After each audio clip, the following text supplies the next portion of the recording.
What is going on, guys? It's your boy ShadyMikeGaming, and today we have another signature shot for you. We're going to be taking a look at Kawhi Leonard, the self-proclaimed king of LA that so far has not come to fruition. But anyways, we are going to take a look at Kawhi today. Now, guys, this is going to be a deep dive. We did start working on him on Twitch. If you were on the Twitch stream, special shout out to you guys. We're going to be streaming over there from now on just due to some copyright issues. So I really appreciate you guys stopping in the stream. There was way more people than I thought it would be on the stream. So that was actually a lot of fun working on Kawhi. I will say a lot has changed since the stream. I just, had more time to look into some of the things that I liked and I didn't like. This is going to be a deep dive into Kawhi, guys. We're going real in depth with Kawhi. I will have timestamps in the video. So let's go ahead and get started. So we are going, this right here is his default jump shot, and I wanted to speak on it because I had cut this part of my 6-shot videos out. I felt like there's no point in showing the 2K shot, but I wanted to show this one because I do think that this is one of the best in terms of just shooting for a concept in terms of a default 2K release. So when we take a look at Kawhi and his base, right, sometimes he shoots with like this bow-legged thing where his feet are kind of in and he elevates, his upper body stays straight and his legs kick forward. I just noticed that is a characteristic that he does sometimes, but he just doesn't do it a lot. And there are certain times where this base looks perfect and there's certain times where it doesn't. For the most part, his knees are going to be closer together when he shoots, and as he elevates, his legs come closer together. This shot might have a little bit too much vert. He doesn't go forward a lot, but he does go forward, and that was one thing I really wanted to point out. This is going to be real important, guys, when we talk about this shot, right? So they use base 102 for Kawhi, which in terms of the form is just dead accurate for Kawhi. So the number one thing about it, first you talk about ball placement, it's too much over his head, and I've spoken on this several times on my sick videos. It's okay to have a shot that's high, but it's not okay to have a shot that's kind of like straight above the center of your head. And that's kind of what we're dealing with here. So we need that release to be just as high, but a little bit forward, maybe closer like to over his nose or over his forehead, as opposed to over right here, the center of his head. But for the most part, the number one thing about Kawhi's release is extension. He gets a crap ton of extension. And when he shoots the basketball, that offhand kind of flares like downwards in a weird way. I don't know how to explain it a lot. At this point, I'll probably cut in some real life footage so you guys can see what I'm talking about. But his hand like kind of just opens up like a tray. I don't really know how to explain it, but that's going to be one of the things that we're going to be working on working on replicating. So you're probably saying like, okay, if the default jumper already has that, why are we changing it? Well, it's simple. The release point is weird. So you'll notice like his hands kind of like flare downwards too much, and he kind of is like shooting it at a really weird trajectory. And what the problem that this default release causes is he holds the follow through in a weird way like this, which is okay because Kawhi does do that a lot. But when you go into his fadeaways and all of his hops, jumpers and stuff, it looks like really awkward. And while he does hold the follow through on his jump shots, most of his like fadeaways and things like that are quick and snappy. And that was just bothering me. That was just throwing me off. So guys, we're gonna go ahead and get right into the jumper that we have for Kawhi. I think we really killed it. This was one that it took a lot of time just to try and get right because you're trying to like technically fix something that's not broken, but like tweak it. So we did go with a completely different base, a completely different release, and I really think we killed it. So let's go ahead and get to the jump shot that we came up with, and we can go right into that. All right, guys, and now we are back with our signature jump shot, and we are just going to let him shoot just a little bit so we can kind of get a feel for what he's doing in this shot. And let's go ahead and switch over so we can get a little bit of a better angle of that jump shot. We're going to go ahead and break it down, of course, but as you take a look at the shot, and I just want you guys to kind of look at the form, look at the motion. So the number one thing, you look at the base, and it's not much different from the default. You will notice he kind of has that bow-legged thing, but not as much. His knees start off close together. His legs are, however, further apart. And as he elevates, they come closer together.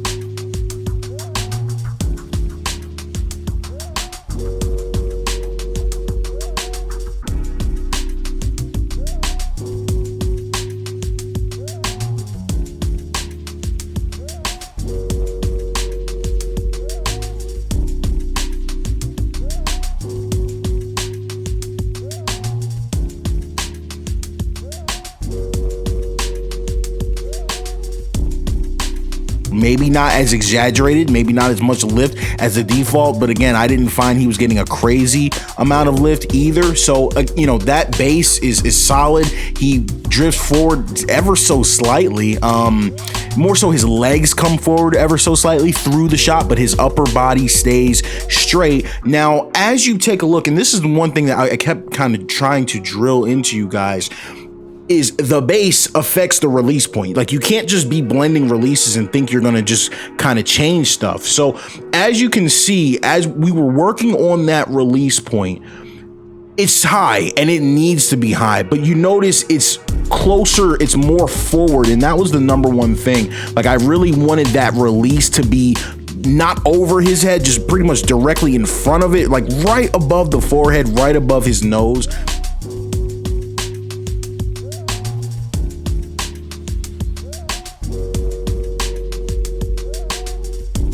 And that trajectory of the shot is just higher. It just has a more natural flow to the shot, guys. This is not like a crazy redo of his shot, but we did need to fix a few things. So we were able to keep that release point exactly where it needs to be. And you'll notice that offhand too has that kind of flare. I don't even know what we're gonna call that, but kind of is what it is. It's just the Kawhi slash, 2K flare.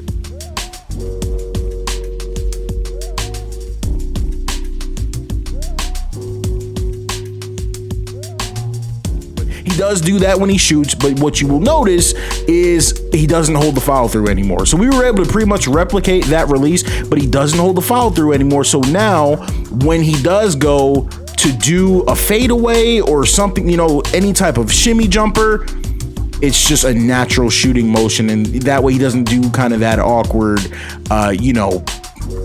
I don't even know, just where he holds his hands up. So let's go ahead into the menu and take a look at exactly what we came up with, guys. I think you guys are really going to enjoy this one. All right, guys, so this is our Kawhi Leonard jump shot. Again, we go with base 80.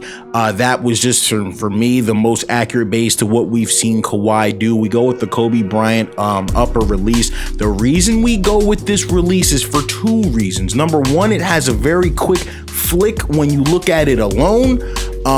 When you look at it, just like watch how quick that animation is, and as you can see, it has that offhand. Now when you look at release 137, the number one thing about that is the release point. It's very forward and it gets that ball from being over his head, because the Kobe Bryant release is over his head. So we really use Form 1 for the motion and Form 2 for the release point. Blend it to 49.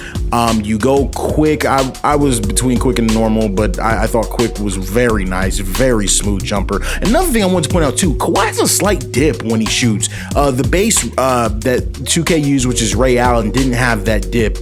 So I think I like base 80 at quick because it still gives him the dip, but it's still quick enough to get that shot off really, with no problem.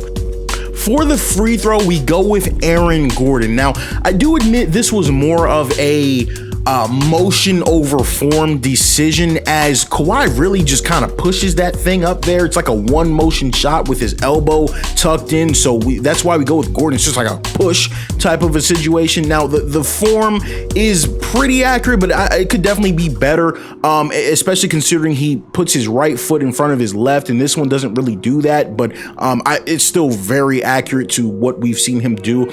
I went with dribble pull up 6 for his pull up. Now, the number one thing about the reason behind this, I did it, and this is really important for you guys to understand my philosophy behind these shots. I look for characteristics in people's shots. When Kawhi Leonard does his pull-ups, he really just kind of hangs in the air, and this was the one that did that the most. He just is really big on spending as much time in the air as possible, and I'm not gonna say he shoots it on his way down, but sometimes he does. He just hangs in the air and really shoots it at the last moment. When you go to the spin jumper, we had actually a whole bunch of footage of him doing spin jumpers. First time for everything, right? We go with normal 10. The number one thing when you look at fadeaways and you look at his spin jumper, his right leg when he's spinning to the left is straight. It does not move. That's a huge characteristic in all of Kawhi Leonard's game between his spins and his fades. When you go to the hop jumper, we go with Harrison Barnes. This was a no-brainer. People were spamming my Twitch chat saying, go Macklemore, go Macklemore. Dead wrong. You don't go Macklemore here, no matter what. The reason is when Kawhi Leonard does a step back, I actually rarely use the Macklemore step back for anyone. The reason you use it for the reason you use Barnes for Kawhi is when he does his step back, his momentum continues to bring him backwards. If you go over to the Macklemore, you notice he does the step back and then he jumps forward. So it's like, that's not what Kawhi does. We've never seen him do that. That's just not accurate to the footage. I know other people have used it, but it's not accurate. So that's why we go with Harrison Barnes. Those little details are really what I strive to nail, when I do these types of videos.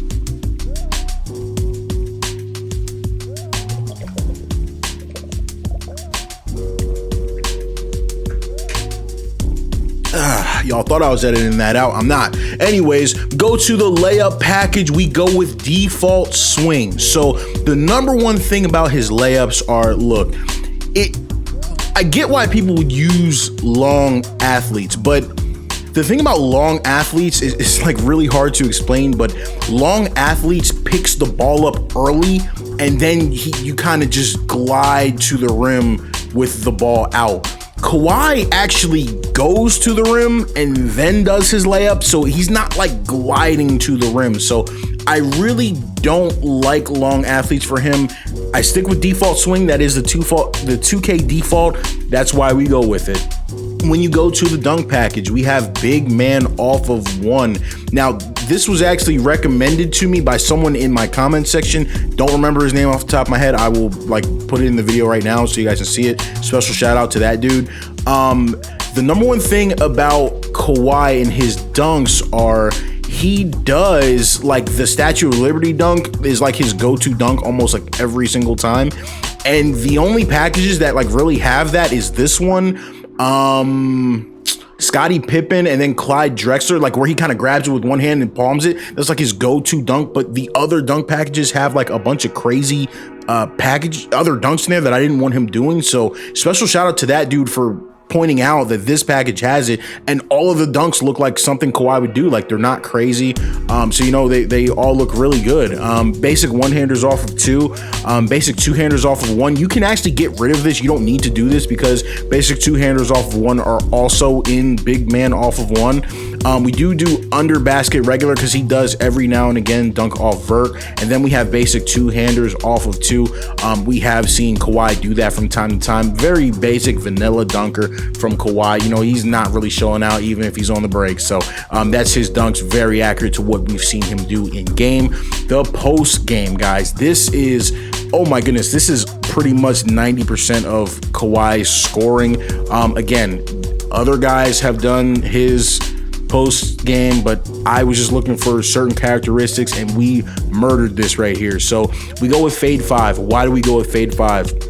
When Kawhi Leonard fades to his left, the number one thing is he has a certain stiffness to his fadeaway. He extends his right leg, but he doesn't kick it. It just extends and it stays straight throughout the entire time. That is a big factor in his fade. So I told you guys, when you're doing signature shots, and I said this on stream, I'll repeat it for you guys here, I don't just find video of one shot and then replicate it, because guys do certain things in certain situations. That's why mocaps are often wrong. I try to look for characteristics that transcend the situation and that I noticed that he does no matter what is one thing that Kawhi does in his post fade. That's what I found. When he's fading to the left, that right leg is straight as can be. We go with fade 5. When he's fading to the right, he does a scissor kick that's very smooth, looks good, and he doesn't miss that shot. Like from the footage, I'm like, oh my goodness, this dude is just a murderer from mid-range. We go with post hook 2. We go with post hop shot 6. Again, same exact thing.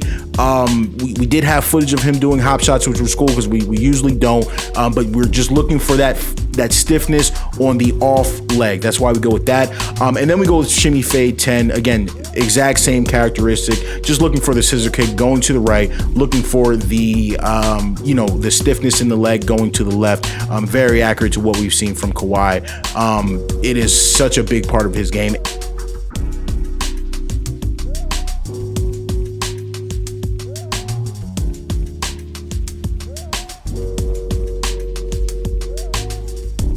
And I usually don't do this, but like the post spin shot was small and I changed it to big because, again, just to have that stiffness. That's what he does. So we are gonna move that to big. I don't know. I don't even know how you trigger that in game. Not gonna lie to you guys, but whatever. If we see it in game, it's big. When you go to the dribble style, guys, it's Kawhi Leonard. Saw no reason to change that, but we do change his signature size up. A lot of people were, I don't know if I want to say in awe, but shocked, I guess, on stream when we were looking at the footage. I'm actually really confused. You can go Hardaway or you can go Chris Paul. I will leave it up to you guys. I've alternated between the two, Chris Paul or Hardaway. Kawhi Leonard does like this lightning quick crossover that looks like Iverson or something. A lot, and he does it a lot. And I'm like, I'm not gonna lie, I don't watch a lot of Kawhi Leonard. I watched him curb stomp my Sixers in the playoffs, but other than that, like when he does a crossover, it's like, I would say, alarmingly quick. Like nothing about his game screams crazy athleticism except for his crossovers. So alarmingly quick crossover that looks like an elite guard. So you can do Tim Hardaway or Chris Paul. That is something that is part of his game a lot. I felt like Hardaway kind of captured the shiftiness a little bit better, but the Chris Paul was a little bit more accurate in terms of between whether or not he's going between his legs or behind the back, because he doesn't do the behind the back a lot. But regardless, lightning quick crossover from Kawhi really lets you get creative in some of the pull-ups and step backs that you're doing from mid-range, guys. Kawhi Leonard is a murderer, and the number one thing about this signature shot is we are just trying to capture the feel of Kawhi Leonard, and I think with this one we killed it. Guys, that is our Kawhi Leonard signature shot. Thank you so much for tuning in. Seriously, special shout out to everyone that came through on Twitch. I was a little nervous about streaming on Twitch because of the copyright issues on YouTube. I didn't know if people would show up or come over, but we had a zillion people in chat, and so that was a lot of fun. We're gonna keep streaming over there for now. I don't know if I'm gonna be able to really beat that whole copyright situation with YouTube, but regardless, guys, thank you so much for the support. I will have an update coming on the GOAT Edition Sliders V2. Stay tuned for that, guys. This is Shady Mike. I am signing out. Peace. Threes.